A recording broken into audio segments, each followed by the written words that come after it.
Assalamualaikum warahmatullahi wabarakatuh. Anak-anak ibu semua, ini materi terakhir kita sebelum PTS ya. Jadi materinya itu ada 3 yang udah semua ibu kasih ke kalian. Itu yang bakalan keluar di PTS nanti. Kalian kan udah dapat jadwal PTS juga ya. Ya, kira-kira itulah yang akan keluar nanti ya, gitu. Oke.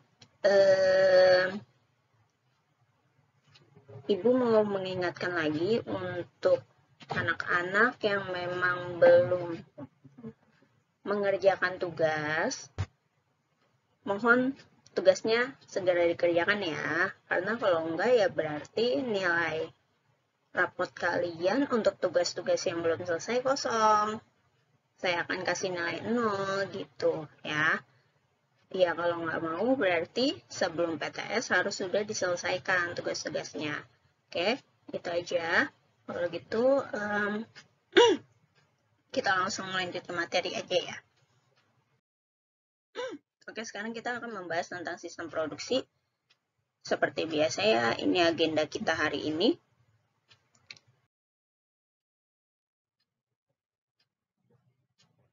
Oke, kita langsung lanjut aja. Nah, Ibu mau sedikit review dulu ya. Jadi, untuk materi yang kemarin kita sudah belajar 5 hal. Yang pertama adalah sumber daya yang dibutuhkan. Sumber daya yang dibutuhkan itu 6M ya.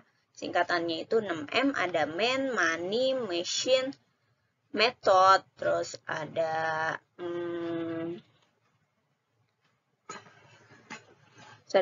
gitu material, sama terakhir ada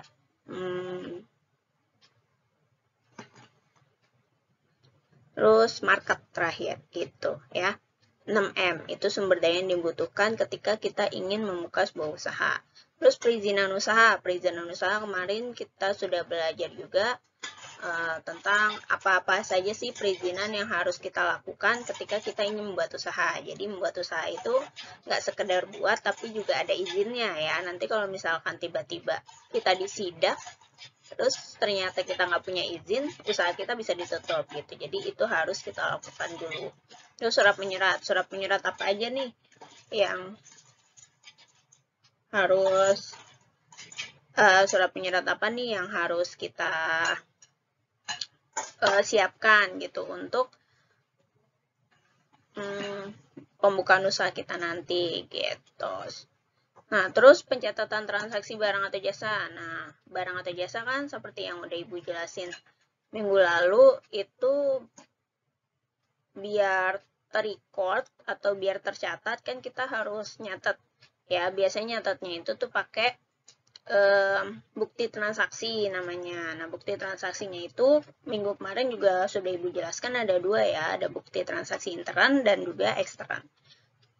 Lalu lanjut lagi ke pencatatan transaksi keuangan. Ini berkaitan dengan yang namanya laporan-laporan ya. Laporannya kemarin ada 4, yaitu laporan laba rugi, laporan perubahan modal, laporan neraca, dan yang terakhir adalah laporan arus kas ya.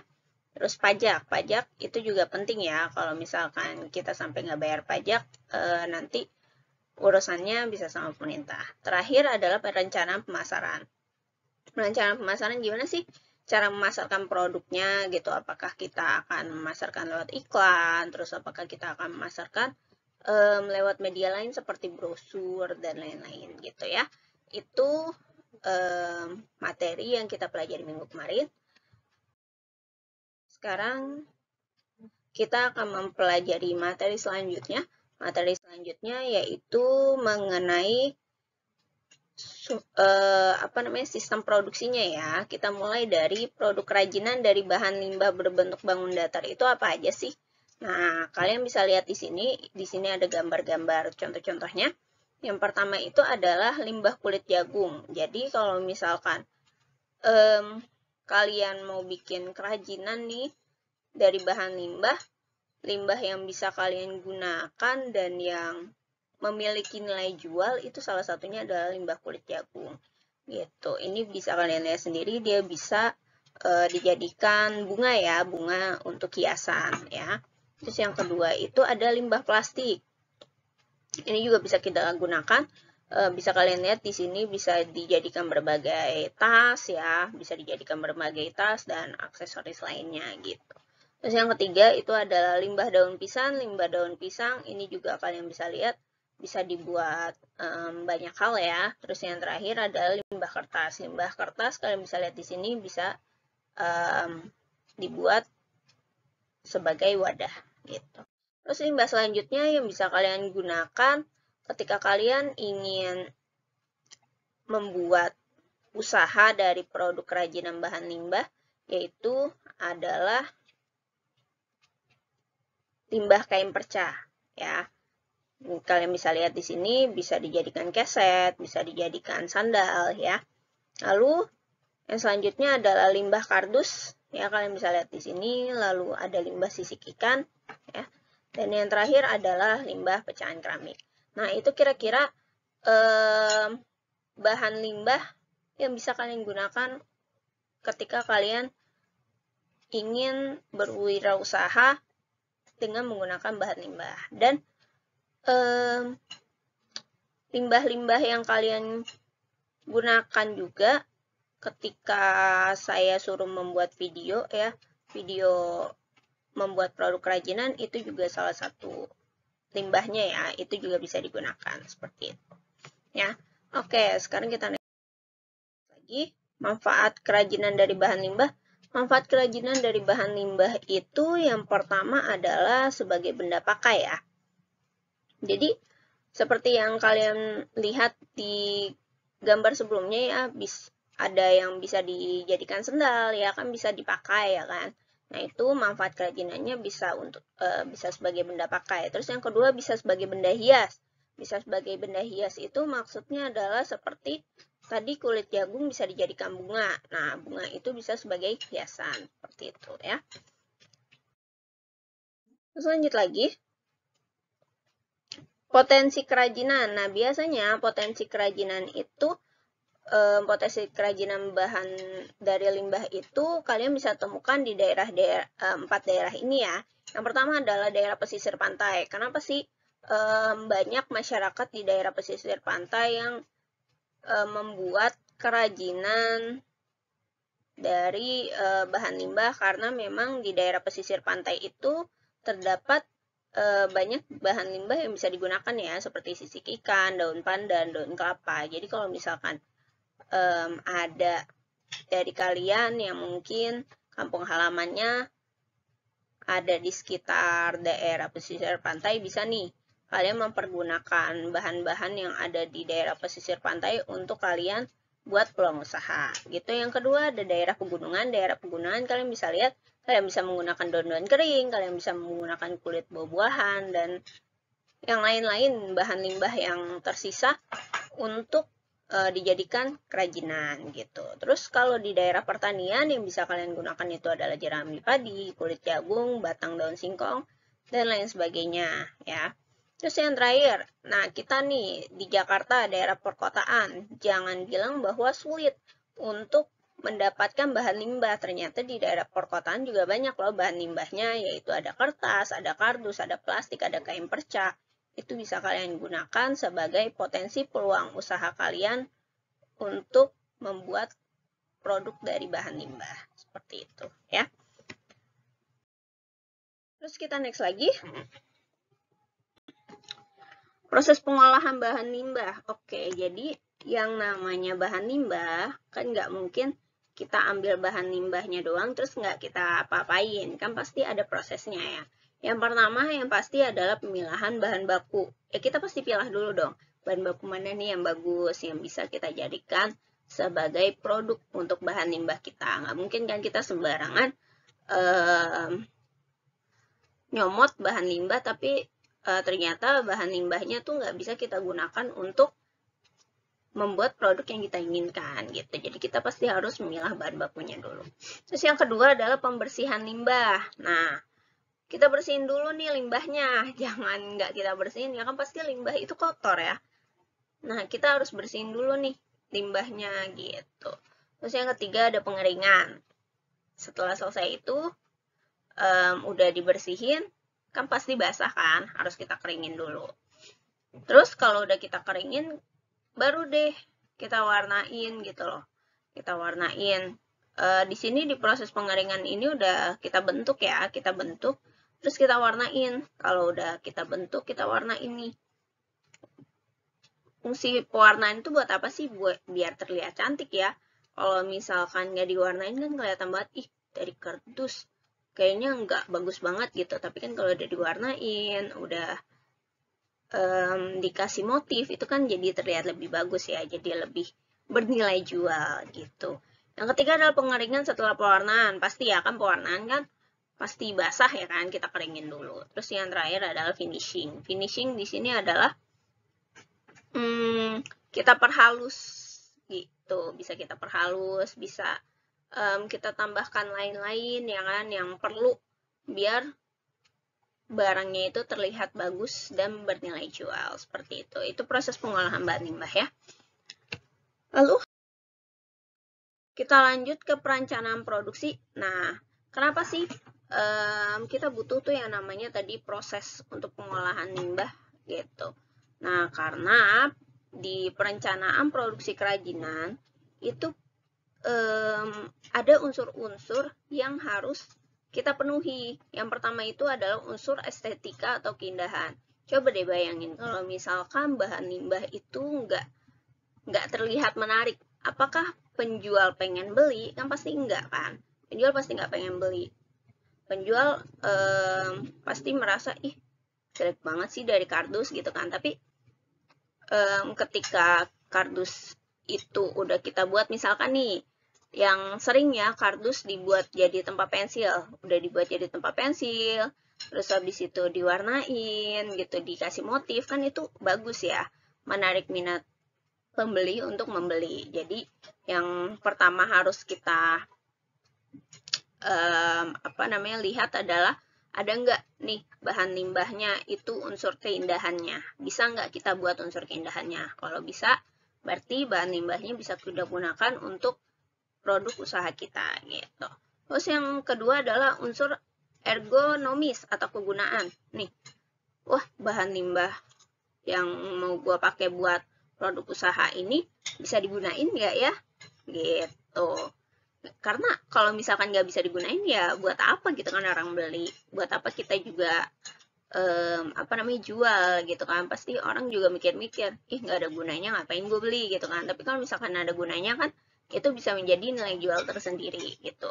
Dan unsur ergonomis itu ada 3 ya, ada keamanan. Nah, aman nggak nih bahan limbahnya gitu ketika dipakai oleh masyarakat luas, terus nyaman nggak kalau misalkan dipakai gitu. Kayak misalkan sendal, ya kita harus pastiin sendal itu nyaman dipakai oleh pelanggan kita nantinya. Terus keluasan atau flexibility, jangan sampai dia kaku ya. Kalau misalkan terlalu kaku ya nggak bagus juga gitu. Seperti itu ya. Oke, setelah itu jangan lupa kalian juga harus mempersiapkan alat dan bahan. Alat dan bahan apa aja nih yang harus alat dan bahan apa saja yang harus kita persiapkan untuk membuat kerajinan itu harus kita pikirkan ya. Jangan sampai alat dan bahannya kurang dan kita nggak jadi bikin gitu, padahal bahan limbahnya sudah ada, seperti itu. Lanjut. Oke, setelah kita sudah merencanakan, terus habis itu tadi sudah membuat sudah mempersiapkan alat dan bahan. Sekarang bagaimana sih langkah-langkah proses untuk pembuatannya? Yang pertama, jangan lupa kalian buat sketsanya dulu atau rancangan produknya dulu. Nggak mungkin kan kalau misalkan kalian bikin sesuatu, kalian tuh nggak punya gambaran gitu. Oh, gue mau buat bunga, gue mau buat kardus. Ya, kalian buat dulu gitu loh. Sketsanya tuh kayak gimana, oh nanti gue mau buat bunga kayak gini, oh nanti gue mau buat tempat pensil kayak gini gitu. Jadi dirancang dulu, sebelum dibuat tuh dirancang dulu. Lalu yang kedua, setelah selesai dirancang, siapkan alat dan bahannya. Yang ketiga, jangan lupa gunakan peralatan keselamatan kerja ya, karena ya namanya kita memproduksi pasti kan ada unsur bahaya di sana gitu. Jangan lupa mempersiapkan itu. Mungkin kalau misalkan kita ngecat, itu harus pakai mungkin sarung tangan gitu biar nggak belepotan di tangan gitu ya. Jadi kita gunakan keselamatan kerja kita gunakan gitu. Lalu yang keempat, operasikan peralatan sesuai prosedur. Jangan aneh-aneh ya. Kalau misalkan aneh-aneh kan takutnya apalagi mesin. Kadang kan kalau mesin itu kalau misalkan kita tidak gunakan sesuai prosedur nanti akan ada resikonya pasti, dan resikonya pasti bernilai negatif ya. Jadi pastikan kalian juga sudah mengoperasikan peralatan yang kalian siapkan dengan benar. Lalu selanjutnya itu adalah lakukan pembuatan sesuai rancangan. Jadi kan kita udah buat rancangan nih, masa iya kita melenceng dari rancangan kan nggak mungkin kan. Harus kita buat sesuai rancangan. Terus yang terakhir adalah finishing, dirapiin ya, dirapiin, dibagusin. Ya gimana lah caranya pokoknya lebih menarik gitu. Dan terakhir jangan lupa bersihkan ruangan dan peralatannya. Oke, selanjutnya kita setelah selesai bikin, kan biar terlihat cantik ya harus kita kemas dong ya kan. Harus kita kemas nih produk kita gitu biar terlihat lebih menarik. Nah, ada 3 jenis kemasan nih yang bisa kita gunakan untuk mengemas produk kita. Yang pertama itu adalah dengan kertas. Bisa dimasukkan di dalam kertas gitu agar terlihat lebih menarik ya. Kalian bisa lihat di sini. Ini salah satu contoh kemasan dalam bentuk kertas ya. Yang kedua itu adalah kayu. Nah, kalian bisa lihat di sini, ini contoh kemasan dalam bentuk kayu. Terus yang terakhir adalah plastik. Ini contohnya ya, kemasan dalam bentuk plastik seperti itu. Oke, jadi apa sih tujuannya gitu kita mempelajari ini gitu? Kenapa kita harus tahu nih gimana merencanakan, dari mulai merencanakan kita mau buat bahan limbah yang mana, terus habis itu langkah-langkahnya gimana, alat dan bahan yang harus kita yang harus kita siapkan apa. Nah, tujuannya apa sih? Tujuannya adalah agar membuat produk kita tuh bernilai jual tinggi gitu. Jadi kalau misalkan kita udah merancang gitu, terus kita udah tahu, oh iya nanti gue mau bikin kayak gini, bikin kayak gini gitu kan. Oh ini bagus nih, bisa gue jual gitu kan. Nanti produknya akan bernilai jual ya kan. Semakin kreatif kita kan pasti nilai jualnya juga semakin tinggi gitu. Itulah tujuannya ya. Oke, Ibu pikir cukup sekian materi dari Ibu. Silahkan seperti biasa tugasnya adalah kalian catat ya di buku gitu. Kalian catat di buku. Terus seperti biasa juga silahkan kirimkan di GCR. Jika ada pertanyaan mengenai tugas dan lain-lain atau tugas yang belum selesai, silahkan PC saya. Akan saya balas ketika saya tidak sibuk, mungkin sekitar jam 12-an ya. Karena saya masih ada tugas lain di Dinas Kesehatan. Itu aja mungkin dari saya. Tetap jaga kesehatan. Jangan terlalu banyak keluyuran ya. Oke, sehat selalu. Ibu akhiri. Wassalamualaikum warahmatullahi wabarakatuh. Thank you for watching.